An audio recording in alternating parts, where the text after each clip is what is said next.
మీ మోకాల నొప్పులకు ఎటువంటి సర్జరీ లేకుండా ఎపియాన్ పెయిన్ క్లినిక్ అందిస్తున్న అత్యాధునిక చికిత్స. నమస్కారం, మనతో పాటు డాక్టర్ సౌజన్య గారు ఉన్నారు. ప్యూబర్టీ అనేది చిన్న వయసులోనే ఇప్పుడు జరుగుతున్నట్టుగా తెలుస్తోంది. 9 years దగ్గర నుంచి 11 లోపే పిల్లలు మెచ్యూర్ అయిపోతున్నారు. దీనికి మెయిన్ రీజన్స్ ఎంతసేపు కూర్చోవడం, చదువుకోవడం, హోంవర్క్ చేయడం, స్ట్రెస్ లెవెల్స్ పెరగడం, పీరియడ్స్ అంటే ఓన్లీ గర్భసంచి రిలేటెడ్ ఆర్ అండాశయాల రిలేటెడ్ అని అనుకుంటారు. సో ఎనీ చేంజ్ ఇన్ మన బ్రెయిన్ సెంట్రల్ నర్వస్ సిస్టమ్ అంటే స్ట్రెస్ పెరగడం, కార్టిజాల్స్ రిలీజ్, ఆ కార్టిజాల్స్ ఇండైరెక్ట్ గా మళ్ళీ మన గర్భసంచి మీద పనిచేయడం, ఓవరీస్ ని తొందరగా పుష్ చేయడం అన్నమాట. అలా చేయడం వల్ల ఏమవుతుంది అంటే పీరియడ్స్ అనేవి త్వరగా వస్తుంది. దీన్ని మనం కంట్రోల్ చేయలేమా? మన ఎవరి చేతిలో ఉన్నది? యాక్చువల్గా ఆ పిల్లలకి తొందరగా పీరియడ్స్ రాకూడదు అంటే త్వరగానే పీరియడ్స్ స్టార్ట్ అవ్వడం వల్ల వాళ్ళ ఎగ్స్ రిజర్వ్ అనేది త్వరగానే తగ్గిపోతుంది. ఫ్యూచర్లో ఇన్ఫర్టిలిటీ రేట్స్ అనేది చూస్తూ ఉంటాం. చిన్నపిల్లలకు కూడా ఇప్పుడు క్యాన్సర్స్ వస్తున్నాయి కదా, దానికి కారణం ఏంటంటారు? చిన్న పిల్లల్లో మెయిన్గా పొట్ట సైజ్ పెరుగుతుంది, పీరియడ్స్ డిస్టర్బెన్సెస్ ఉన్నాయి, డైజెషన్ ఇష్యూస్ ఉన్నాయి. దెన్ తల్లిదండ్రులు ఒక్కసారి ఆడపిల్లలకి సర్వైకల్ క్యాన్సర్ రాకుండా డయాబెటిక్ ఒకటి స్త్రీ ఆరోగ్యాన్ని ఇబ్బంది పెడుతుంది. ఆడవాళ్ళలో మెయిన్గా ప్రెగ్నెన్సీ సంబంధించి మీరు ఇచ్చే అడ్వైజెస్ ఏంటి? డూస్ డోంట్స్ ఏంటి? కొంతమంది పిల్లలు మాత్రం అన్మ్యారీడ్ టీన్స్ అన్ప్రొటెక్టెడ్ సెక్షువల్ యాక్టివిటీతో ప్రెగ్నెన్సీతో వస్తున్నారు. అది చాలా బాధాకరం. నువ్వు సెక్షువల్ గా యాక్టివ్ ఉండొద్దు అని నేను చెప్పలేను, that is not my right. But నీ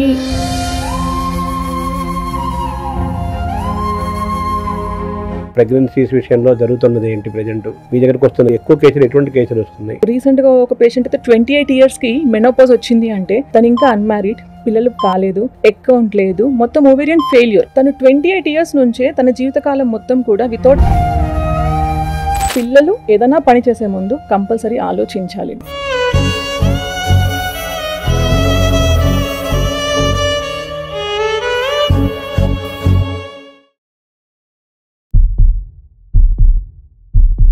నమస్కారం, మనతో పాటు డాక్టర్ సౌజన్య గారు ఉన్నారు. వారు సీనియర్ గైనకాలజిస్టు. ముఖ్యంగా స్త్రీలకు సంబంధించిన ఆరోగ్యం, అందున పిల్లలు, టీనేజ్ పిల్లల ఆరోగ్యము, అనారోగ్యం గురించి కూడా వాడు ప్రత్యేకంగా చికిత్స అందిస్తున్నారు. వైద్యపరంగా అనేక సేవలు వారు అందిస్తున్నారు.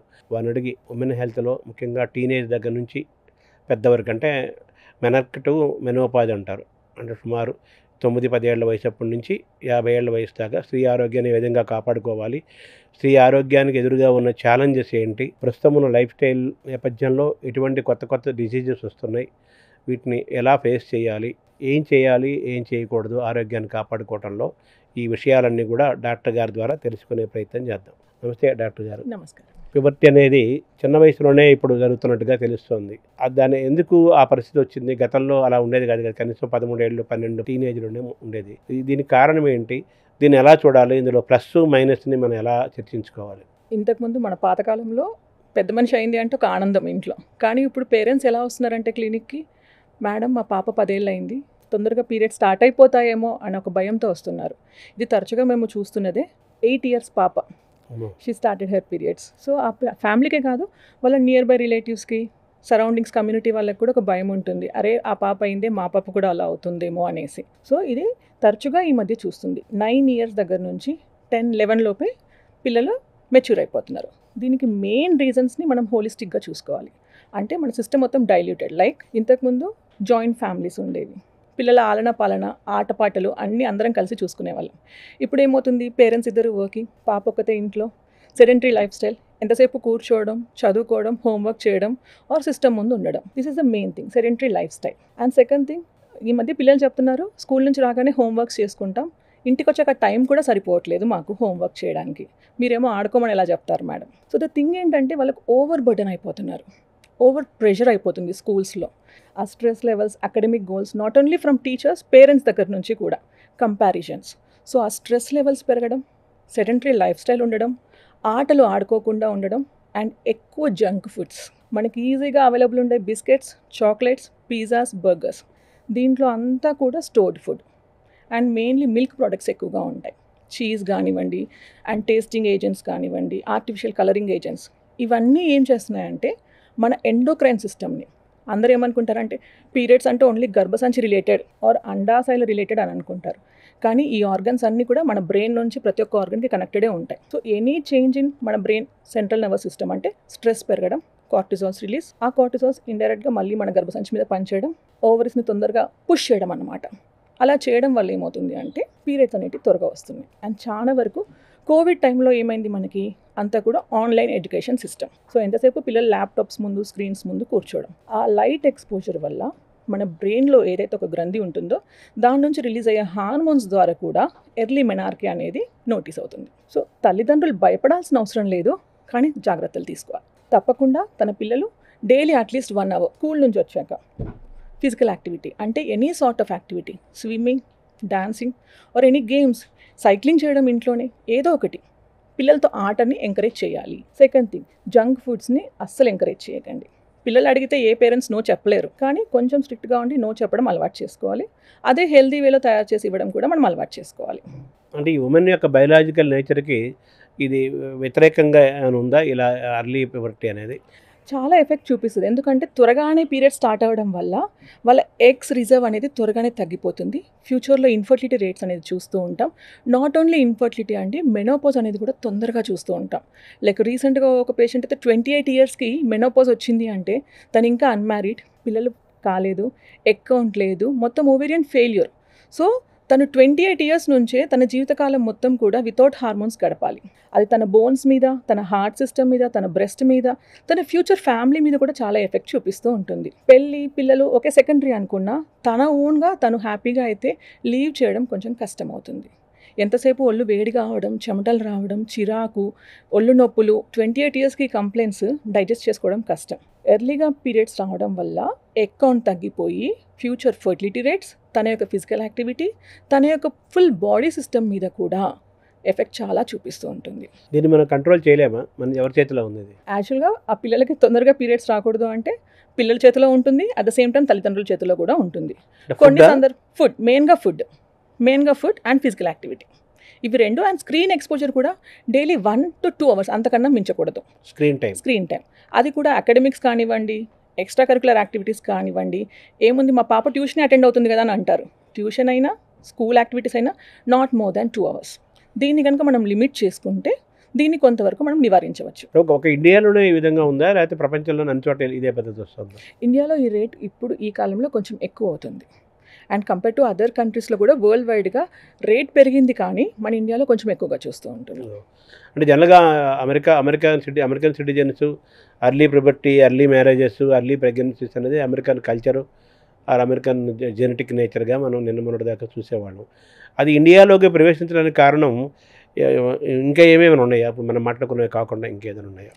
మనము ఎక్కువగా మోడర్నైజ్ అయిపోతున్నాం. వెస్టర్న్ కల్చర్ని మనం ఇమిటేట్ చేయాలని ట్రై చేస్తున్నాము. బట్టల దగ్గర నుంచి బిహేవియర్ వరకు ఇండిపెండెన్సీ కోరుకుంటున్నాం. పేరెంట్స్ ఏది చెప్పినా నాకు ఎగెన్స్ట్గా చెప్తున్నారు అని పిల్లల మనోభావాలు ఈ మధ్య చేంజెస్ చూస్తున్నాం చాలా వరకు. చదువుకోండి, ప్రాపర్గా డ్రెస్ చేసుకోండి, ఇంట్లో ఫుడ్డే తినండి అని అంటే ఏ పిల్లలకి నచ్చదు. మా మమ్మీకి నేను నచ్చట్లేదు, మా మమ్మీ నాకు ఇష్టం లేదే చెప్తుంది, ఇలా చూస్తూ ఉంటారు. So we're trying to imitate their culture. అందుకని వాళ్ళకి ఏదైతే హెల్త్ ఇష్యూస్ చూస్తున్నామో మనము ఇప్పుడు అవి ఫేస్ చేయాల్సి వస్తుంది. మనకు ఒకప్పుడు స్మోక్డ్ ఫుడ్ అంటే ఏంటో తెలియదు, బార్బిక్యూస్, గ్రిల్డ్ థింగ్స్ తెలియదండి. బట్ ఆ స్మోక్డ్ ఫుడ్స్తో చాలా వరకు క్యాన్సర్ రేట్స్ ఎక్కువ ఉంటాయి. సో ఇప్పుడు మనం ఏంటంటే ఎక్కడ స్ట్రీట్ ఫుడ్స్లో చూసినా ఆర్ ఇంట్లో అయినా స్మోక్డ్ ఫుడ్స్ ఎక్కువగా చూస్తూ ఉంటున్నాం. So we're slowly turning into western citizens. దానివల్ల ప్యూబర్టీ రేటే కాదండి, అన్ని types of cancers rate, infertility rates అన్నీ కూడా పెరుగుతూ ఉన్నాయి. సో దీన్ని మనం నియంత్రించాలి. As a parent we have to. ఇప్పుడు గట్టి హెల్త్ కూడా ఎక్కువ మాట్లాడుతున్నారు. గట్టి ఇది సెకండ్ బ్రెయిన్ అంటున్నారు, ఇంకా మాట్లాడితే గట్టి ఇది ఫస్ట్ బ్రెయిన్ అంటున్నారు. మైక్రోబయోమ్ అంతా కూడా దాని మీద ఆధారపడుతుంది. మన హెల్త్ అంతా కూడా దాన్ని మనం మెయింటైన్ చేసుకోవాలి. అంటే గుడ్ బ్యాక్టీరియా అండ్ బ్యాక్టీరియా మేనేజ్మెంట్లో గుడ్ బ్యాక్టీరియా ఉండాలి. అయితే మన ఫుడ్ హ్యాబిట్స్ దీనివల్ల మారిపోవటం వల్ల, మీరు అన్నట్టుగా ఈ ఫుడ్ ఇవన్నీ తినటం వల్ల మన ఇండియన్ బ్యాక్టీరియా ప్లేస్లో యూరోపియన్ బ్యాక్టీరియా ప్రవేశించేసిందని కూడా కొంతమంది డాక్టర్స్ అంటున్నారు. మీరన్నా ఇప్పుడు మోడర్నైజ్ అవుతున్నాం అనే కాన్సెప్ట్, ఇది కూడా చిల్డ్రన్ యొక్క హెల్త్ పైన ఎఫెక్ట్ అవుతుంది అంటారా? ఎదుగుతున్న స్త్రీల పైన ఆబ్వియస్గా ఎఫెక్ట్ చూపిస్తూ ఉంటుందండి. ఇప్పుడు వాళ్ళకి ఎంతవరకు ఫ్రూట్స్ మనం ఎంకరేజ్ చేయాలి, లైక్ పెరుగు, మెయిన్గా గట్ బ్యాక్టీరియా మన బాడీలో ఉండాలి అంటే పెరుగుని డైట్లో కంపల్సరీ ఇంక్లూడ్ చేసుకోవాలి. ఐదర్ పెరుగు ఫామ్లో ఆర్ బటర్ మిల్క్ ఫామ్లో. ఎప్పుడైతే ఫ్రెష్ ఫ్రూట్స్, సలాడ్స్ లాంటివి అండ్ డైరీ ప్రోడక్ట్స్ లైక్ పెరుగు, మజ్జిగ. నేను డైరీ అన్నాను కదా అని మళ్ళీ చీజ్కి, బటర్ వైపుకి పిల్లలు ఎక్కువగా అట్రాక్ట్ అయిపోతారు. సో డైట్ చేంజెస్ చేసుకుంటే మన గట్ బ్యాక్టీరియాని కంట్రోల్ చేసుకుంటాము, హెల్దీగా ఉంటుంది. నాట్ ఓన్లీ దట్, ఈ మధ్య ఎక్కువగా చూసేది ఏంటంటే వెజైనల్లో కూడా ఒక మంచి బ్యాక్టీరియా ఉంటుందండి. ఆడవాళ్ళలో ప్రైవేట్ పార్ట్స్లో ఒక మంచి బ్యాక్టీరియా ఉంటుంది. అది ఉన్నంత వరకు ఆడవాళ్ళకి ఎటువంటి ఇన్ఫెక్షన్స్ రాదు. సో ఏమవుతుందంటే ఈ మధ్య ఎక్స్ట్రా క్లెన్లీనెస్ అనేసి రకరకాల ప్రోడక్ట్స్ మార్కెట్లో అవైలబిలిటీ ఉండి అన్నిటిని ట్రై చేయడం, ఆ హెల్తీ బ్యాక్టీరియాని లాస్ చేయడం. గట్ బ్యాక్టీరియానేమో ఫుడ్ ద్వారా స్పాయిల్ చేసుకుంటున్నాం మన డైట్తో, వెజనల్ బ్యాక్టీరియానేమో ప్రోడక్ట్స్ వల్ల లాస్ చేసుకుంటున్నాం. సో వాట్ హ్యాపెన్స్, మనం త్వరగా ఇన్ఫెక్షన్స్కి లోన్ అవుతున్నాం. సో మీరు చూసుకుంటుంటే అప్పట్లో అసలు ఎవరికి కూడా గట్ బ్యాక్టీరియా అంతా బాగుండి ఎటువంటి డయేరియాస్ కానీ, ఊరికే స్టమక్ అప్సెట్స్ కానీ, ఊరికే లూజ్ మోషన్స్, వామిటింగ్స్ ఎక్కువగా చూసేవాళ్ళం కాదు. Unless and until it's a food infection. ఇప్పుడు కొంచెం ఏదైనా బయట ఫుడ్ తిన్నా like they are becoming sick. Especially rainy సీజన్లో ఐ స్ట్రిక్ట్లీ అడ్వైస్ బయట ఫుడ్ తినకండి. ఈజీగా ఇన్ఫెక్షన్కి ప్రోన్ అవుతాం. ఎందుకంటే మన రోగనిరోధక శక్తి తగ్గుతుంది, గట్ బ్యాక్టీరియా ఆల్రెడీ లాస్ అయిపోయింది మనం తినే ఫుడ్ వల్ల, ఈజీగా సిక్ అవుతాం. కాబట్టి మన హెల్త్ని నాట్ ఓన్లీ ఫుడ్, మన exercise, meditation also plays a major role. So gut bacteria, vaginal bacteria, healthy mind, healthy body, ఇవి 4 కూడా అన్ని రకాలుగా మనకి ఎటువంటి డిసీజెస్ రాకుండా ప్రివెంట్ చేసుకోవచ్చు. అంటే మనం కొత్తగా మన జీవితంలో, ఇండియన్ జీవితంలో, ఉమెన్ జీవితంలో ప్రవేశిస్తున్న ఈ ఫ్యాషన్స్ అనేవి, వెస్ట్రన్ ఫ్యాషన్స్ అనేవి కూడా మన ఇండియన్ హెల్త్ పైన ఇన్ఫ్లుయెన్స్ చేస్తున్నాయంట. అది స్టైల్స్ ఇవన్నీ కూడా. ఇప్పుడు ఇందాక నేను మాట్లాడుకున్నట్టుగా వెజనల్ ఇన్ఫెక్షన్స్ ఎక్కువగా చూస్తూ ఉన్నాం. First thing is multiple products. Second things వాళ్ళు వేసుకునే బట్టలు, tight jeans, tight pants, leggings. Working women morning ఇంట్లో నుంచి 7కి వెళ్తే మళ్ళీ నైట్ 9 వరకు ఇంటికి. ఆ టైంలో కంప్లీట్ లెగ్గింగ్స్ యూస్ చేయడం వల్ల, టైట్ ఇన్నర్ వేర్స్ యూస్ చేయడం వల్ల జీన్స్, స్వెట్ అనేది ఎక్కువగా డిపాజిట్ అయిపోవడం, దానివల్ల బ్యాక్టీరియల్ గ్రోత్ అనేది ఎక్కువగా అయిపోవడం ఇన్ఫెక్షన్స్కి ఎక్కువ దారితీస్తుంది. సో ఫుడ్ ఎలాగో వెస్టర్నైజ్ అయిపోయాం, బట్టల రూపంలో వెస్టర్నైజ్ అయిపోయాం. సో ఇన్ఫెక్షన్స్ని ఇన్వైట్ చేసుకునే వాళ్ళం కూడా ఈజీగానే అవుతున్నాం. సో ఇప్పుడు అలాంటి బాధపడుతున్న వాళ్ళకి ఏంటి అంటే I advise cotton wear use చేయడం, లూజ్ బట్టలు ధరించడము, ఇంటికి వచ్చినాక ఫ్రెష్ అవ్వడము, ఎటువంటి ప్రోడక్ట్స్ యూజ్ చేయకూడదు అనేది నేను చెప్తాను. సో మన పరికిణీలు, మన చీరలు ఇవన్నీ కూడా ఒకప్పుడు మొన్న 30 ఏళ్ళు 40 ఏళ్ళ క్రితం వరకు ఉన్నాయి.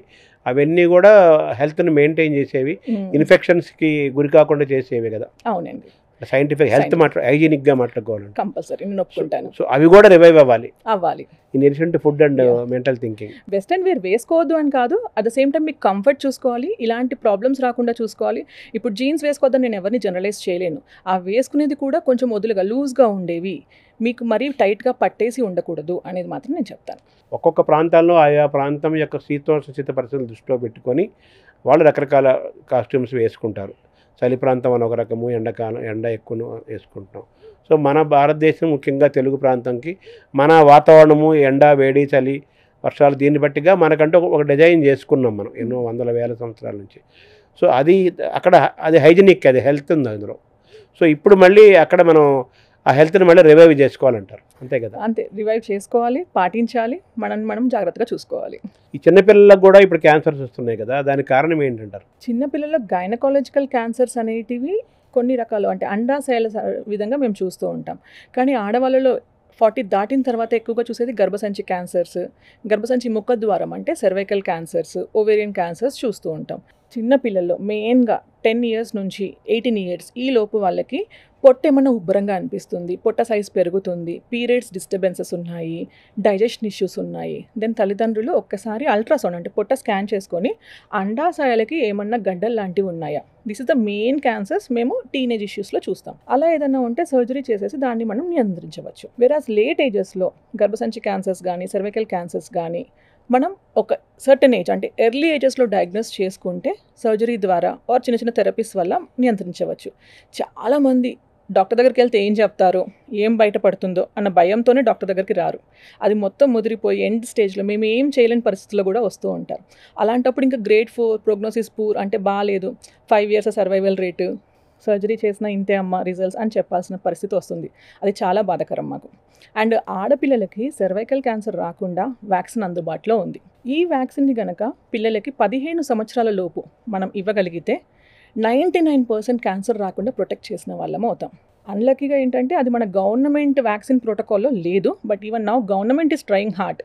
పార్లమెంట్లో బిల్ పెట్టారు దట్ అది ఫ్రీగా అవైలబుల్ చేయాలి అని. అది వస్తే ఆడపిల్లలకి ఒక అదృష్టం. క్యాన్సర్ రాకుండా మనకు వ్యాక్సిన్స్ అందుబాటులో ఉన్నాయి అనే విషయంలో ప్రజలకు అవేర్నెస్ ఎంతవరకు ఉంది? ఈ మధ్య సోషల్ మీడియా ప్రొపగండా వల్ల ఏదో వ్యాక్సిన్ ఉందంట కదా మేడం, మా పిల్లలకి ఇవ్వాలనుకుంటున్నాము, పాప వాళ్ళ ఫ్రెండ్ వేయించుకుంది, ఇలా mouth publicity and media publicity వల్ల కొంతమంది పేరెంట్స్ తనకు తానుగానే వచ్చేస్తున్నారు. వచ్చి they are asking for information. అప్పుడు కంపల్సరీ మనం చెప్తున్నాం దాంట్లో 2-3 రకాల వ్యాక్సిన్స్ ఉంటాయి, దేనివల్ల ఎంత ప్రొటెక్షన్ ఉంటుంది, ఇవన్నీ చెప్పడం వల్ల చాలామంది పేరెంట్స్ తన పిల్లల్ని వ్యాక్సిన్ చేసుకోగలుగుతున్నారు. బట్ ఇది సిటీలో. వేరాస్ ఈ సోషల్ మీడియా అనేది కొన్ని ఊర్లలో అంతమంది చూడరు, పేరెంట్స్ చూడరు. చూసినా వాళ్ళకి ఎకనామికల్గా బర్డెన్, ఎందుకంటే ఒక్కొక్క వ్యాక్సిన్ 4,000, అలాంటివి 2 డోసెస్ తీసుకోవాలి, కొంతమంది 3 డోసెస్ తీసుకోవాలి. సో ఎకనామికల్గా బర్డెన్ అవుతుంది కాబట్టి చూద్దాంలే, తర్వాత వేపిద్దాము, ఆలోచించుదాము అనేసి చాలా వరకు కూడా అది ఇంకా రీచ్ అవ్వట్లేదు పిల్లలకి. సో దాంట్లో ఏంటంటే గవర్నమెంట్ కనుక ఇది విత్ ఇన్ ద వ్యాక్సిన్ ప్రోటోకాల్లో పెడితే కనుక మనం చాలామంది అమ్మాయిలను వ్యాక్సిన్ ఇప్పించిన వాళ్ళం అవుతాము అండ్ క్యాన్సర్ రాకుండా ప్రొటెక్ట్ చేసిన వాళ్ళము అవుతాం. సో నిర్మలా సీతారామన్ మధ్య దాని గురించి మాట్లాడినట్టున్నారు ఆవిడ కొంచెం. నిర్మలా సీతారామన్ గారు పార్లమెంట్లో cervical cancer vaccination free of cost below 15 years వాళ్ళ పిల్లలందరికీ కూడా గవర్నమెంట్ తరపున ఫ్రీగా 2 డోసెస్ ఇవ్వాలని తను పార్లమెంట్లో ప్రపోజల్ పెట్టారు. దాని అప్రూవల్ రావాలి. వస్తే కనుక the gynaecologist are more happy. ఎందుకు అంటే చాలా వరకు సర్వైకల్ క్యాన్సర్ ప్రతి గంటకి ఒక లేడీ సర్వైకల్ క్యాన్సర్ నుంచి డిటెక్ట్ అవ్వడము, చనిపోవడం అనేది జరుగుతుంది వరల్డ్ వైడ్గా. సో అంత బర్డెన్ ఉన్న సర్వైకల్ క్యాన్సర్ని 1 in 7 అంటాం, 1 in 7 seconds. సో అంత బర్డెన్ ఉన్న సర్వైకల్ క్యాన్సర్ రాకుండా పిల్లలకి వ్యాక్సినేట్ చేసి రేపు ఫ్యూచర్లో దాని సర్వైకల్ క్యాన్సర్ రేట్ అనేది తగ్గిపోతే we're the most happiest. So అది రావాలని త్వరలో కోరుకుంటున్నాను నేను కూడా. ఈ ఎర్లీ ప్యూబర్టీలో తల్లి పిల్ల మధ్య ఎటువంటి ఒక చర్చ జరగాలి, వాళ్ళ తల్లి పిల్లని ఎలా గైడ్ చేయాలి? ఎర్లీ ప్యూబర్టీ అనేది ఇప్పుడు ఏ పేరెంట్స్ కూడా పేరెంట్స్లా ఉండట్లేదండి, పిల్లలతో ఒక ఫ్రెండ్ లాగా ఉండాల్సి వస్తుంది. ఎందుకంటే వాళ్ళని మనం మానిటర్ చేసుకోవాలి, వాళ్ళ ప్రాబ్లమ్స్ అర్థం చేసుకోవాలి. At the same time mother పిల్లలతో అదే ఫ్రెండ్లీతో దే హ్యావ్ స్టార్టెడ్ డిస్కసింగ్. నీకు ఇప్పుడు ఈ చేంజెస్, తన బాడీలో ఈ చేంజెస్ ఆ మదర్ కనుక నోటీస్ చేసి, అంటే యాక్సిలలో హెయిర్ రావడం, ప్రైవేట్ పార్ట్స్లో హెయిర్ రావడము, తన యొక్క బ్రెస్ట్ బడ్స్ కొంచెం కొంచెం డెవలప్ అవ్వడం, ఆర్ హైట్ సడన్గా గ్రోత్ ఉంటుందండి ఆడపిల్లలో, ఇవన్నీ వస్తున్నాయంటే ఆ అమ్మాయి త్వరలో మెనార్కి అటెండ్ అవ్వడానికి రెడీగా ఉంది అని అర్థం. సో తల్లి ఏంటంటే నీకు ఏదైనా బ్లీడింగ్ అయినా, నీకు ఏదైనా కడుపులో నొప్పి ఉన్నా నాకు చెప్పాలి అన్నట్టుగా తల్లి మోస్ట్ ఆఫ్ ద కిడ్స్కి దే ఆర్ ఎక్స్ప్లెయినింగ్. ఇది కాకుండా స్కూల్లో కొన్ని ప్రోగ్రామ్స్ చేస్తున్నాం. As a Vidyalaya managing committee, నేను కేంద్రీయ విద్యాలయంలో managing committee member as a doctor. So 7th class పిల్లల దగ్గర నుంచి 12th class పిల్లల వరకు ఆడపిల్లలకి ప్యూబర్టీ అంటే ఏంటి, దాంట్లో వచ్చే చేంజెస్ ఏంటి, మనం మెన్స్ట్రల్ టైంలో తీసుకోవాల్సిన జాగ్రత్తలు ఏంటి, ఎలాంటి ప్రోడక్ట్స్ యూస్ చేసుకోవాలి, ఆ మెన్స్ట్రల్ సైకిల్స్ వల్ల పిల్లలు తన స్కూల్స్ని డిస్టర్బ్ అవ్వకుండా, ఎగ్జామ్స్కి ప్రాబ్లం కాకుండా ఎలాంటి జాగ్రత్తలు తీసుకోవాలి అనేసి స్కూల్స్లో చాలా వరకు క్యాంపెయిన్స్ నడుస్తున్నాయి. సో దాని ద్వారా పేరెంట్స్ ఇంట్లో, టీచర్స్ స్కూల్లో, కమిటీ మెంబర్స్గా ఆర్ హెల్త్ క్యాంపెయిన్స్ ద్వారా డాక్టర్స్ చాలా వరకు పిల్లలకి ఇన్ఫర్మేషన్ ఇస్తున్నారు. సో దానివల్ల పిల్లలు దే ఆర్ ఆల్మోస్ట్ రెడీ పీరియడ్స్ని రెడీగా ఫేస్ చేయడానికి. కానీ చాలామంది పిల్లలు ఏంటంటే అప్పుడే స్టార్ట్ అయిపోయాయి, what is all this mess అన్న దాంతో ఉంటున్నారు ఈ జనరేషన్ వాళ్ళు. నేనేం చెప్తానంటే ఇది యాజ్ ఎ ఉమెన్ మనకు ఒక ఉన్న అదృష్టం, we're lucky enough to have periods.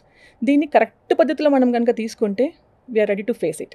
అది ఎవరికి లేదు కదా, ఆడవాళ్ళకి మాత్రమే ఆ పీరియడ్స్ ఉన్నాయి, ఆడవాళ్ళు మాత్రమే పిల్లలకి జర్మన్ ఇవ్వగలము. సో దీన్ని అదృష్టంలో ఫీల్ అవ్వండి, ఫేస్ ఇట్ అనేసి నేను చెప్తూ ఉంటాను. ప్రెగ్నెన్సీస్ విషయంలో జరుగుతున్నది ఏంటి ప్రజెంట్? మీ దగ్గరకు వస్తున్న కేసులు, ఎక్కువ కేసులు ఎటువంటి కేసులు వస్తున్నాయి? ఎర్లీ ప్రెగ్నెన్సీస్ చూస్తున్నాము. ఎలాంటి సందర్భాల్లో అంటే 2 సందర్భాలు అండి. ఒకటి, పిల్లలకి తొందరగానే పెళ్లి చేయడం. అంటే మనము ఊర్లలో చూసుకుంటే అమ్మాయికి 18 నిండగానే పెళ్లి చేసేసేయాలి, తన రిలేషన్ బావున్నాడు మామున్నాడు పెళ్లి చేసేసేయాలి అన్న తల్లిదండ్రుల భావనతో ఎర్లీ మ్యారేజెస్ చూస్తున్నాము. వాళ్ళు ఏంటంటే పెళ్ళైన సంవత్సరానికే ఒక గుడ్ న్యూస్ చెప్పాలి, ప్రెగ్నెన్సీ ప్లాన్ చేయాలి, రాకపోయినా టెన్షనే. సో అలా ఎర్లీ ప్రెగ్నెన్సీస్ చూస్తున్నాము. అది ఓకే, కొంతవరకు మేము సరే, అది తల్లిదండ్రులు వాళ్ళంతటా వాళ్ళు చేసింది, వాళ్ళకి ఫ్యామిలీ ప్రెషర్స్. ఈవెన్తో నేను చెప్తాను 18 years ఒక పెళ్ళైన అమ్మాయి దగ్గరికి వస్తే ప్లాన్ యువర్ ప్రెగ్నెన్సీ ఆఫ్టర్ 20. ఎందుకంటే 20 లోపు కనుక నీకు ప్రెగ్నెన్సీ వస్తే కాంప్లికేషన్స్ ఎక్కువగా ఉంటాయి. అంటే బీపీ రావడము, షుగర్స్ రావడము, అండ్ డెలివరీ టైంలో బ్లీడింగ్ అవ్వడము, రక్తహీనత, ఇవన్నీ చూస్తూ ఉంటాం. ఇది ఒకంతవరకు నేను వాళ్ళకి ఎక్స్ప్లెయిన్ చేయగలను. కొంతమంది పిల్లలు మాత్రం అన్మ్యారీడ్ టీన్స్ అన్ప్రొటెక్టెడ్ సెక్షువల్ యాక్టివిటీతో ప్రెగ్నెన్సీతో వస్తున్నారు. అది చాలా బాధాకరం. ఎడ్యుకేటెడ్ చాలామంది చాలా మంచి మంచి పొజిషన్స్లో ఉండి మంచి స్కూల్స్లో చదువుతూ, కొంతమంది అయితే మరి అసలు ఏం తెలియని అమ్మాయిలు, బట్ దే డోంట్ నో అసలు ఎలా అయిందో కూడా వాళ్ళకి తెలియదు అన్న స్థితిలో కూడా వస్తున్నారు. సో దెన్ అప్పుడు ఏంటంటే వీ ఎక్స్ప్లెయిన్ దెమ్. నువ్వు సెక్షువల్గా యాక్టివ్ ఉండొద్దు అని నేను చెప్పలేను, that is not my right. But నీ రెస్పాన్సిబిలిటీ నువ్వు చూసుకోవాలి. నీ డైట్ అంటే లైక్ నువ్వు చేసేది తప్ప కరెక్టా అనేది వాళ్ళకి మాత్రం కరెక్ట్గా ఉండాలి. అండ్ పేరెంట్స్ మెయిన్గా పిల్లల్ని మనం స్వేచ్ఛగా ఉంచడమే కాదు, వాళ్ళని ఒక కంట కనిపెడుతూ కూడా ఉండాలి. వాళ్ళు తప్పుదోవలో వెళ్తుంటే వెనక్కి లాక్క రావడం as a parent our responsibility. And నేను చెప్తాను వాళ్ళకి ఏంటంటే ప్రొటెక్షన్ అనేది వెరీ ఇంపార్టెంట్. ఒక క్షణం ఆవేశంలో చేసే పని లైఫ్ లాంగ్ చాలా రిగ్రెట్ అవుతూ ఉంటుంది. కొంతమంది మరీ అసలు ఏ జ్ఞానం లేకుండా, నాలెడ్జ్ లేకుండా పీరియడ్ మిస్ అయిపోతే నాకు పీసీఓడి ఉందేమో, దానివల్ల పీరియడ్ రాలేదేమో అని సింపుల్ యూరిన్ ప్రెగ్నెన్సీ టెస్ట్ కూడా చేసుకోవట్లేదు. దాని ద్వారా ఏమవుతుందంటే వాళ్ళు 5th మంత్ 6th మంత్లో రావాల్సి వస్తుంది. అప్పుడు it is very very pathetic. అప్పుడు ఏం చేయలేము. కొన్ని వీక్స్ దాటిన తర్వాత మేము లీగల్గా అబార్షన్స్ చేయలేము. అప్పుడు ఏంటంటే ఇంకా వాళ్ళు తప్పని పరిస్థితిలో దాన్ని కంటిన్యూ చేసుకోవాల్సిన కూడా ఉంటుంది. పిల్లలు ఏదైనా పని చేసే ముందు కంపల్సరీ ఆలోచించాలి. నాట్ ఓన్లీ పిల్లలని కదా, ఇప్పుడు ఆఫీస్ గోయింగ్ లేడీస్ చూస్తూ ఉంటాము, సింగిల్ ఉమెన్స్ని చూస్తూ ఉంటాము. అన్ప్రొటెక్షన్ నేను అనేది మెయిన్గా use protection, use some other safety, consult your doctor. Pregnancy రాకుండా తీసుకోవాల్సిన జాగ్రత్తలు చాలా అందుబాటులో ఉన్నాయి.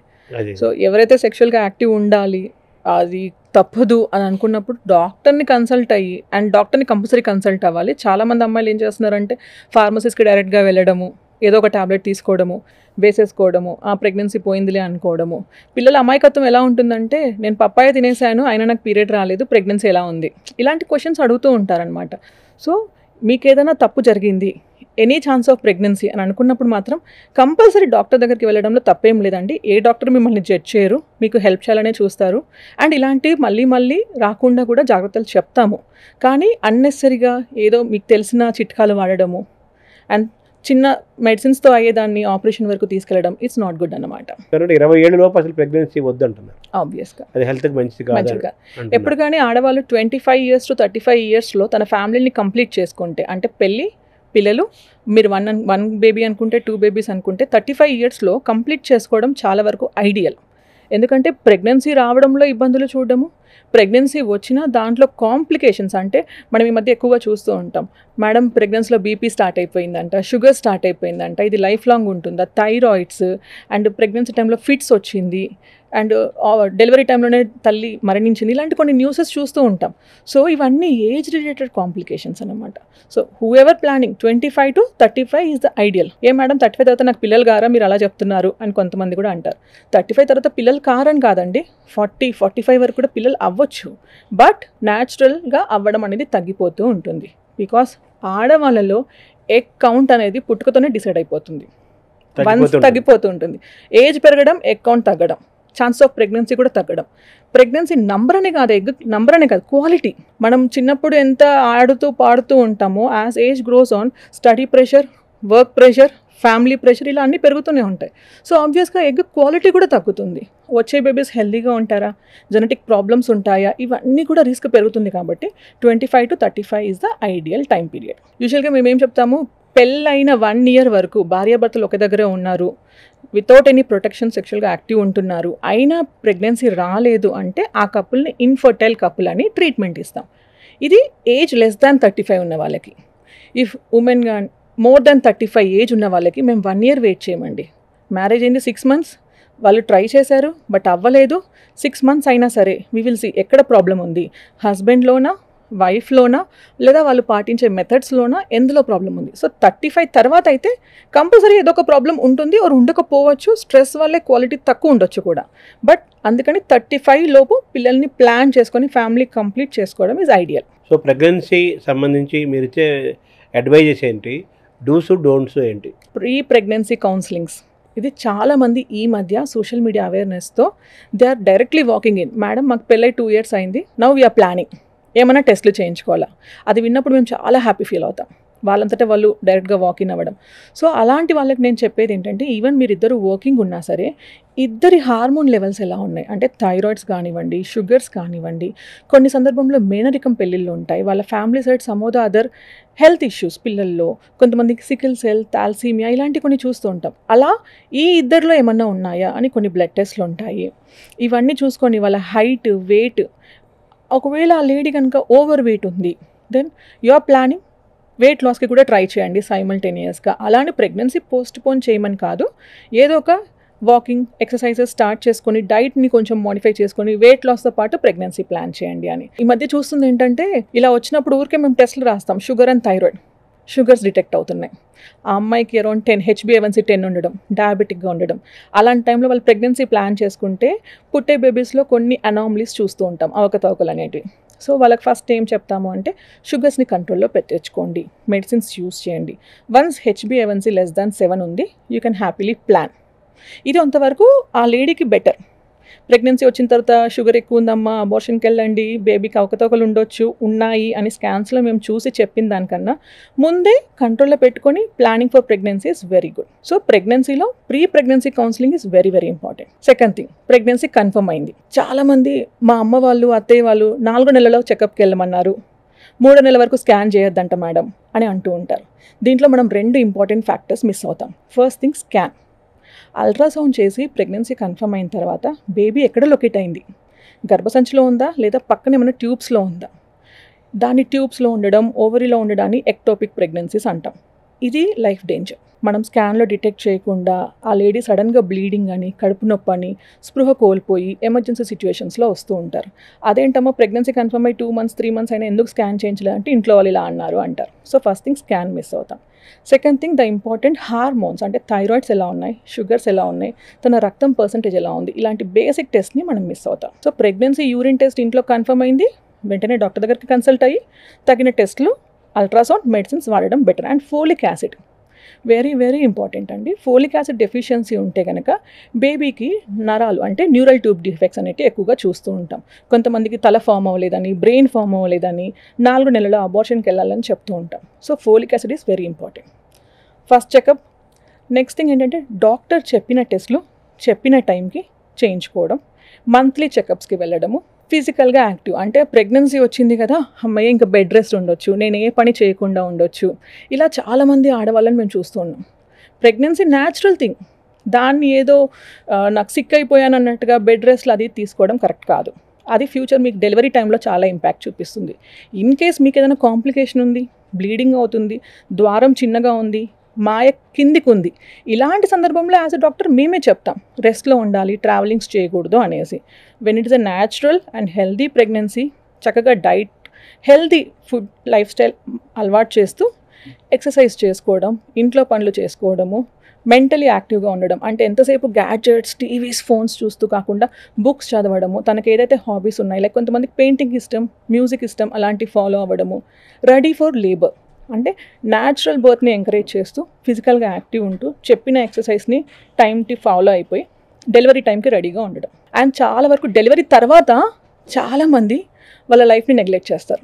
అమ్మయ్య బేబీ పుట్టేసింది, అంతా గుడ్, ఇంక నేను ఏ మందులు వాడాల్సిన అవసరం లేదు అని చాలామంది అనుకుంటూ ఉంటారు. కానీ డెలివరీ తర్వాత కూడా 2 months minimum and maximum 3 months వరకు తగిన మెడిసిన్స్ తీసుకోవాలి. Like iron supplements, calcium supplements. ఇవన్నీ ఎందుకంటే ప్రెగ్నెన్సీలో మనకి ఎంతైతే క్యాలరీస్ కావాలో ఫీడింగ్ టైం అంటే లాక్టేషన్ టైంలో దానికి ఇంకొంచెం ఎక్కువే కావాలి. సో దాన్ని కూడా మనం నెగ్లెక్ట్ చేయకూడదు. ఓవర్ వెయిట్, ఒబిసిటీ కూడా ఒక ఛాలెంజ్గా చెబుతున్నారు డాక్టర్స్. ప్రెగ్నెన్సీ ప్లాన్ చేయండి, కొంచెం వెయిట్ లాస్ అయ్యాక అనేది మాత్రం మేము చెప్పగలం. సరే ప్రెగ్నెన్సీ పాజిటివ్తోనే వచ్చారు, ఓవర్ వెయిట్ ఉన్నారు, దెన్ వాళ్ళకి ఒక డైట్ అనేది మేము చార్ట్ లాగా ఇస్తాం. ప్రెగ్నెన్సీలో వెయిట్ పెరగాలి, కానీ ఎలాంటి ఫుడ్తో వెయిట్ పెరగాలి అంటే కార్బోహైడ్రేట్స్ అంటే రైస్, బ్రెడ్, బిస్కెట్స్ ఇలాంటి జంక్స్ అన్నిటిని 0 చేయమని, బేబీకి కావాల్సింది, తల్లికి కావాల్సిన మంచి ప్రోటీన్స్, వైటమిన్స్, మినరల్స్ ఉండే ఫుడ్ చార్ట్ అనేది ఫాలో అవ్వమని చెప్తాం. అండ్ వాళ్ళు ఎక్కువ రిస్క్లో ఉంటారు డయాబెటీస్ రావడానికి, ప్రెగ్నెన్సీలో బీపీస్ రావడానికి. సో వాళ్ళకి కొన్ని ఎక్స్ట్రా బ్లడ్ టెస్ట్లు కానీ, ఎక్స్ట్రా చెకప్స్ కానీ కంపేర్ టు అదర్ పీపుల్ అవసరం ఉంటుంది. ఈ మధ్యకాలంలో చూసేది ఏంటంటే కంపారిజన్. నా ఫ్రెండ్ కూడా ప్రెగ్నెంట్, తనకి టెస్ట్ రాయలేదు, నాకెందుకు ఈ టెస్ట్ రాస్తున్నారు. మా అక్క ప్రెగ్నెంటే, తనకి ఇవన్నీ చేయించలేదు, నాకెందుకు చేపిస్తున్నారు. So depending upon the case scenario మేము ఇన్వెస్టిగేషన్స్ అడ్వైస్ చేస్తాం తప్పించి it's not a generalised thing అన్నమాట. సో ఇలాంటి ఒబెసిటీ ఉన్న వాళ్ళు రిస్క్ ఆఫ్ డయాబెటీస్ ఉంటుంది, హైపర్ టెన్షన్ ఉంటుంది కాబట్టి వాళ్ళ డైట్ అనేది మెయింటైన్, రెగ్యులర్ ఇంటర్వెల్లో చెకప్స్కి రావడము, ఏదైనా కాంప్లికేషన్ స్టార్ట్ అయింది దానికి తగ్గ మెడికేషన్స్ వాడడము, డెలివరీ టైంకి కొన్ని సందర్భంలో షుగర్స్ వచ్చాయి, బేబీ వెయిట్ more than 4 ఉంది, నార్మల్ డెలివరీకి మేము అంత ఛాన్స్ ఇవ్వలేము, so we might go for section also. దాని యాక్సెప్టెన్స్ ఇవన్నీ కూడా మేజర్ రోల్ ప్లే చేస్తుంది. ప్రెగ్నెన్సీ తర్వాత ఈ డెలివరీ టైంలో వచ్చే బేబీ కొంతమందికి ఆటిజము, అలాగే డౌన్ సిండ్రోము ఇవి కూడా వస్తున్నాయి కదా, దీనికి ఏంటి కారణాలు? డౌన్ సిండ్రోమ్ అనేది ఇట్స్ ప్యూర్లీ జెనెటిక్ అండి. తండ్రి నుంచి ఏదైతే స్పర్మ్ వస్తుందో, తల్లి నుంచి ఏదైతే ఎగ్ వస్తుందో, ఈ రెండు క్రోమోజోమ్స్ ఈ ఫ్యూజన్ వల్ల ఒక ఎక్స్ట్రా క్రోమోజోమ్ రావడం వల్ల డౌన్స్ అనేది వస్తుంది. దీన్ని మనం డెలివరీ అంతవరకు అవసరం లేదు, కానీ pregnancy 3rd మంత్లోనే NT scan, double marker అని ఒక టెస్ట్లు ఉంటాయి. ఇదేంటంటే స్క్రీనింగ్ టెస్ట్. దీంట్లో మాకు ఏదైనా డౌట్ అనిపించింది, ఛాన్సెస్ హై ఉంది అనిపించినప్పుడు ఫీటల్ మెడిసిన్ స్పెషలిస్ట్ ద్వారా కొన్ని ఎక్స్ట్రా స్కాన్స్, కొన్ని ఎక్స్ట్రా బ్లడ్ టెస్ట్లు అండ్ కన్ఫర్మేటరీ టెస్ట్ కింద ఆమ్నియోసెంటెసిస్ అని ఒకటి ఉంటుంది. దాని ద్వారా ఖచ్చితంగా ఆ బేబీకి డౌన్ సిండ్రోమ్ ఉంది అని తెలిస్తే కనుక మేము వాళ్ళకి ఎక్స్ప్లెయిన్ చేస్తాం. ద డెసిషన్ పేరెంట్స్ చేతిలో, whether they want continue are not అనేది. ఆటిజం అనేది ఇప్పుడు రీసెంట్ స్టడీస్ వల్ల ప్రెగ్నెన్సీలో మనం ఏదైతే డైట్ తీసుకుంటున్నామో, ఎలాంటి ప్రెషర్ ఎన్విరాన్మెంట్లో ఫేస్ చేస్తున్నాము, దానివల్ల పిల్లల్లో చూస్తున్నాము. కానీ ఆ పిల్లాడికి పాపకో ఆటిజం ఉంది అని పేరెంట్స్ కనుక ఎర్లీ స్టేజెస్లో గుర్తించగలిగి దాన్ని యాక్సెప్ట్ చేసి సరైన సైకాట్రిస్ట్ దగ్గర తీసుకెళ్ళి ట్రైనింగ్ థెరపీస్, డైట్ మోడిఫికేషన్ కూడా very very important. And parents support. వాడిని అలా వదిలేయకుండా వాటితో పాటు మింగిల్ అయిపోయి ఎక్స్ట్రా కరికులర్ యాక్టివిటీస్ వాటితో చేస్తే కనుక ఆటిజం స్పెక్ట్రమ్ నుంచి ఆటిజం చైల్డ్ రాకుండా మనం అక్కడే ఆపేసేయచ్చు, ఆర్ రివర్స్ కూడా పుల్ చేయొచ్చు. పేరెంట్స్ ఏంటంటే, మేడం పిల్లలు ఇది కామనే కదా, మీరేంటి వాడు ఆటిస్టిక్లా ఉన్నాడని అంటారు and they don't digest. Doctor దగ్గరికి వెళ్ళడానికి కూడా ముందు వెనకల ఆడుతూ ఉంటారు. Early diagnosis, early intervention and early treatment పిల్లల్ని డైరెక్ట్గా ఆటిస్టిక్ క్లినికల్ గైడ్లైన్స్లో పడకుండా మనం ఆపవచ్చు. ఎక్కువ కేసెస్ ఏ టాపిక్స్తో మీ దగ్గరికి వస్తున్నారు? ఆడవాళ్ళలో 38 క్రాస్ అయింది అని అంటే ఏదో ఒక పీరియడ్స్ రిలేటెడ్ ఇష్యూస్తోనే ఎక్కువగా వస్తూ ఉంటారండి. ఐదర్ హెవీ బ్లీడింగ్ అవుతుందనో, త్వరగా పీరియడ్స్ వస్తున్నాయనో, లేదంటే అసలు పీరియడ్స్ అవ్వట్లేదు, బరువు పెరిగిపోతున్నాను, ఈ చెమటలు రావడం, చిరాకు. మెయిన్గా హస్బెండ్స్ చెప్తుంటారు, మేడం ఇన్ని రోజులు ప్రశాంతంగానే ఉండేది మేడం, ఈ మధ్య అరిచేస్తుంది, కోప్పడుతుంది, ఏ రీజన్ లేకుండా, ఇలా వింటూ ఉంటాం. పాపం అదంతా తన తప్పేం కాదు, ఇట్స్ ఆల్ హార్మోనల్ రోల్ అనమాట. ఎక్కువ బ్లీడింగ్ అవ్వడం, త్వరగా పీరియడ్స్ రావడం ఏంటంటే గర్భసంచికి గడ్డలు ఏమన్నా తయారవుతున్నాయా, ఫైబ్రాయిడ్స్. ఎంతమంది మన ఇండియాలో యాన్యువల్ చెకప్స్ చేయించుకుంటారు? జనరల్ చెకప్స్ అంటే దూరమే ఉంటారు. ఇయర్లీ వన్స్ ఆడవాళ్ళు కానీ ఎవరైనా సరే అండి కంపల్సరీ రొటీన్ హెల్త్ చెకప్. అంటే మనకి ఏమైనా షుగర్ స్టార్ట్ అయ్యాయా, ఏమైనా కొలెస్ట్రాల్స్ ఎక్కువైపోతున్నాయా, మన గర్భసంచి బాగానే ఉందా, మన లివర్ బాగానే ఉందా, ఇవన్నీ ఇయర్లీ వన్స్ టెస్ట్ చేసుకోవడం చాలా బెటర్. సో ఫైబ్రాయిడ్స్ అనేటివి ఈ సిమ్టమ్స్ ఎక్కువ బ్లీడింగ్ అవ్వడము, త్వరగా పీరియడ్స్ రావడం చూస్తూ ఉంటాం. చాలామంది లేడీస్ ఏంటంటే నేను ఈ ఫుడ్ తిన్నాను అందుకే ఇలా అయింది, నేను ట్రావెల్ చేశాను అందుకే ఇలా అయింది అనేసి దాటేస్తారు. కానీ ఒక అల్ట్రాసౌండ్ చేయించుకుంటే ఫైబ్రాయిడ్ ఉంది అని అంటే అది పెరగకుండా ఆర్ ఎక్కువ ఉంది అంటే ఆ ఫైబ్రాయిడ్ వరకే తీసే సర్జరీస్ ఉంటాయి. దిస్ ఇస్ మెయిన్ థింగ్ చూస్తూ ఉంటాం. సెకండ్ థింగ్ ఎండోమెట్రియోసిస్, అడినోమైసిస్ అని కొన్ని పదాలు ఉంటాయి. అవేంటంటే ఈ ఆడవాళ్ళలో ఈ టైంలో ఎక్కువగా బ్లీడింగ్ టైంలో పెయిన్ రావడము, ఇంకా అది వాళ్ళు భరించలేరు. కొంతమంది ఏడుస్తూ వస్తూ ఉంటారు కదా ఓపీకి.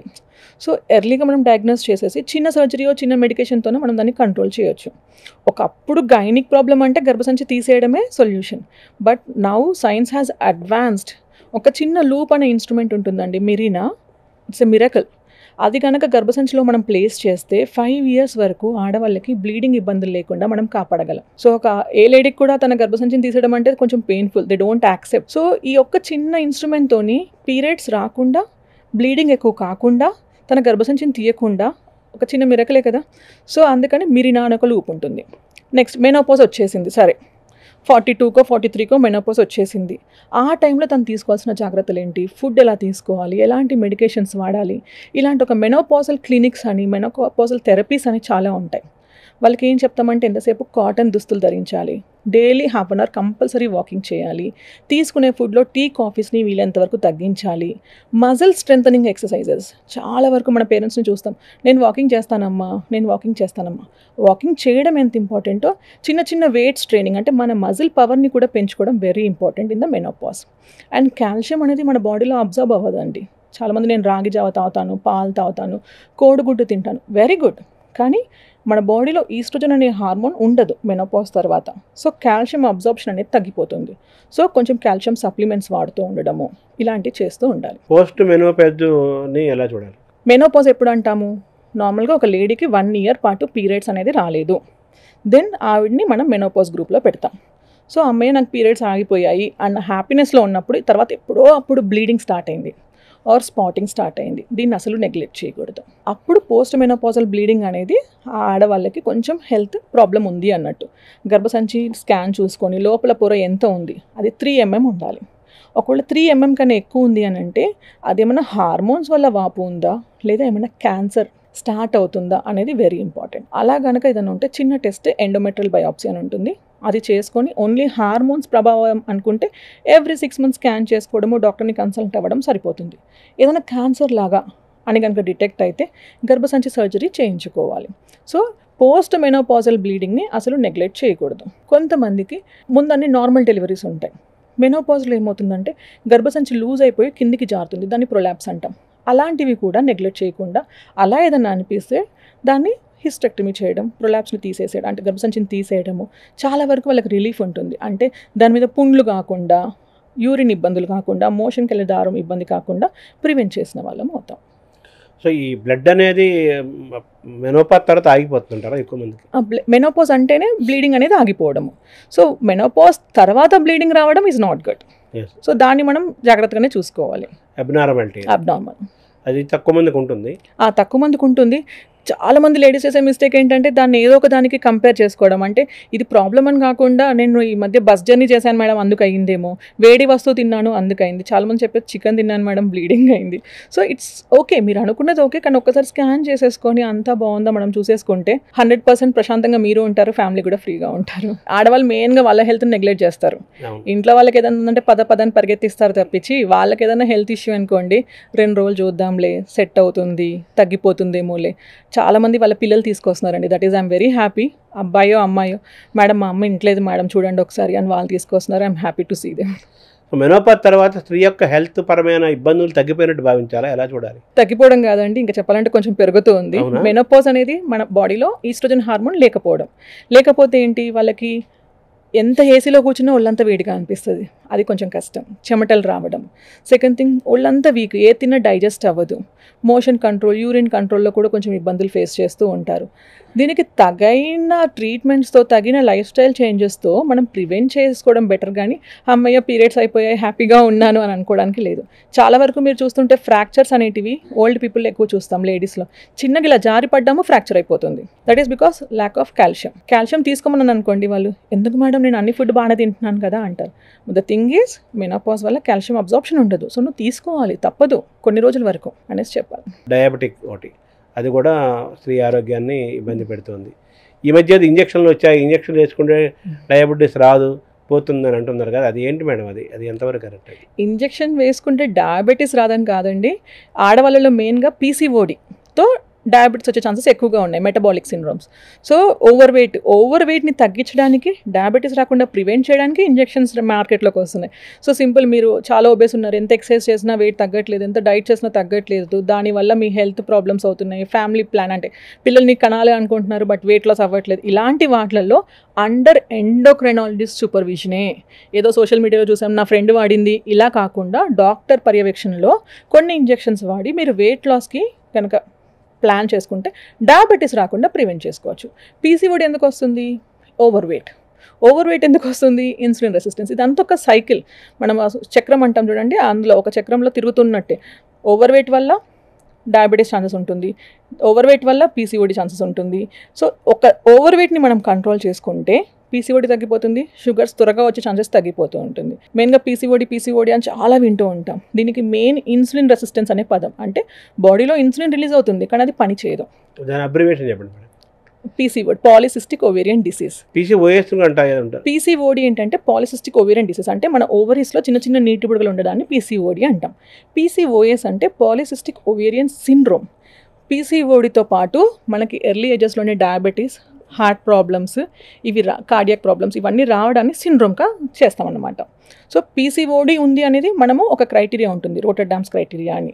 పీరియడ్స్ ఎలా వస్తున్నాయి అమ్మాయికి, వెయిట్ ఏమైనా ఎక్కువ ఉంటుందా, ఫేస్ పైన పింపుల్స్ ఉంటున్నాయా, ఫేస్ పైన హెయిర్ ఉంటుందా, ఇలా క్లినికల్ సిమ్టమ్స్ చూసుకోవడం. మూడోది అల్ట్రాసౌండ్. ఈ మూడిట్లో ఏ 2 ఉన్నా పీసీఓడి అని డయాగ్నోస్.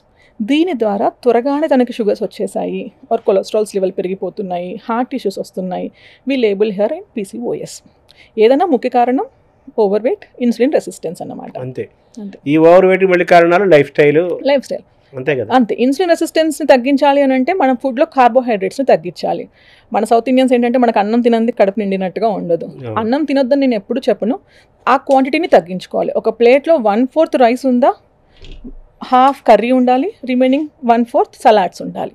అప్పుడు మనం తీసుకున్న కార్బోహైడ్రేట్స్ మన బాడీ మీద ఎఫెక్ట్ చూపించదు. సో జీన్స్ని మనం రివర్స్ చేయలేం కదా, దాన్ని మరి ఎలా అడ్రస్ చేయాలి దాన్ని? జీన్స్ని డిజైన్ చేసుకోలేము. వన్స్ వీఆర్ బోర్న్ ఆ జెనెటిక్గా ఉంటుంది. కానీ జెనెటిక్గా నీకు 5% వచ్చే ఛాన్సెస్ ఉన్నాయి. ఇవన్నీ ఇంకా రిమైనింగ్ లైఫ్ స్టైల్ చేంజెస్తో ఇంకా తొందరగా వచ్చే ఛాన్సెస్ ఉంటుంది. లేదు నాకు ఈ జెనెటిక్ ప్రాబ్లం ఉంది, ఫ్యూచర్ జనరేషన్స్కి అది రాకుండా ఉండాలి అని అంటే కనుక రేపు మీరు మ్యారేజ్ చేసుకునే టైంలో పార్ట్నర్ జీన్స్ని మీ జీన్స్ని రెండు స్టడీ చేసి జెనెటిక్ స్టడీస్ ద్వారా you can plan your baby ఈ జీన్స్ రాకుండా. ఆర్ ఆల్రెడీ మీకు పెళ్ళైపోయింది, మీకు ఆ ప్రాబ్లం ఉంది, పిల్లలకి ఏమన్నా ఉందా అని అంటే now we have genetic studies కూడా ఉన్నాయి. ఎండోక్రైనాలజిస్ట్ సూపర్విజన్లో పీడియాట్రిక్ ఎండోక్రైనాలజిస్ట్ పిల్లల యొక్క జీన్స్ని కూడా స్టడీ చేసి వాట్ ఆర్ ద ఛాన్సెస్ మీ బేబీస్కి కూడా షుగర్స్ ఏ ఏజ్లో రావచ్చు, ఆర్ ఒబేసిటీ ఎంతవరకు ఛాన్సెస్ ఉంది, దీన్ని మనం ఎలా నియంత్రించవచ్చు. ఆబ్వియస్గా మళ్ళీ బేస్ లైన్ ఏంటి, లైఫ్ స్టైల్ చేంజెస్. సో జెనెటిక్గా మన పాత్ర ఎంత తక్కువ ఉన్నా సరే లైఫ్ స్టైల్స్ మీద మాత్రం మన కంట్రోల్ చాలా ఉండాలి. సో దట్ ఆ డిసీజెస్ బారిన మనం పడకుండా ఉండడానికి. ఈ పీడియాట్రిక్ ఎండోక్రైనాలజిస్టులు జెనెటిక్స్ని కూడా డీల్ చేస్తారు వాళ్ళు. దే హ్యావ్ సమ్ స్టడీస్ అండి. ఆ స్టడీస్ ప్రకారం చేసిన తర్వాత ఓకే ఈ బేబీకి ఆ రిస్క్ ఉంది అని అనుకుంటే నెక్స్ట్ జెనెటిక్ స్టడీస్తోనే దీన్ని మనం ఏమైనా చేయగలమా, or already he has the trait ఉంది లేకపోతే ఏదైనా ప్రాబ్లం ఉంది దాని ప్రకారం ఏ మందులు వాడాలి ఎర్లీ ఏజ్గా. ఇప్పుడు 8 yearsకే లేడీ మెచ్యూర్ అయిపోయింది, పెద్ద మనిషి అయింది, తన బేబీ కూడా వచ్చే ఛాన్సెస్ ఉంటుంది కదా. హైట్ పెరగదు. వన్స్ పీరియడ్ స్టార్ట్ అయిపోయి హైట్ పెరగరండి. నెక్స్ట్ 1 year వరకు మాక్సిమం కొంచెం పెరుగుతారు, తర్వాత పెరగరు. సో నా పాపకు కూడా 8 yearsకే పీరియడ్ వస్తే తన హైట్ పెరగదేమో అని కొంతమంది పేరెంట్స్కి ఉంటుంది. సో అప్పుడు ఏంటంటే పీరియడ్స్ ఎర్లీగా రాకుండా స్టాప్ చేయడానికి కొన్ని ఇంజెక్షన్స్ ఉంటాయి, అవి వాడచ్చు. సో మనం పీరియడ్స్ని మెల్లిమెల్లిగా పోస్ట్పోన్ చేస్తున్నాం. సో దట్ పాప మెల్లిగా తనకు హైట్ అటైన్ అవ్వాల్సింది అవుతుంది. పీరియడ్స్ కొంచెం 10కి వచ్చేదాన్ని 12కి 13కి మనం పోస్ట్పోన్ చేయొచ్చు. ఆ పోస్ట్పోన్ చేయడం అది హెల్త్ అని, అది హెల్తీ అది జెనెటిక్గా ఉంది. ఎర్లీగా పీరియడ్స్ వస్తే తన అన్ని బోన్స్ పైన వాటి మీద ఎఫెక్ట్ వస్తుంది కాబట్టి బెనిఫిట్స్ వర్సెస్ రిస్క్ ఇవి ఆలోచించుకొని we give that injections. Thank you madam. Thank you అండి.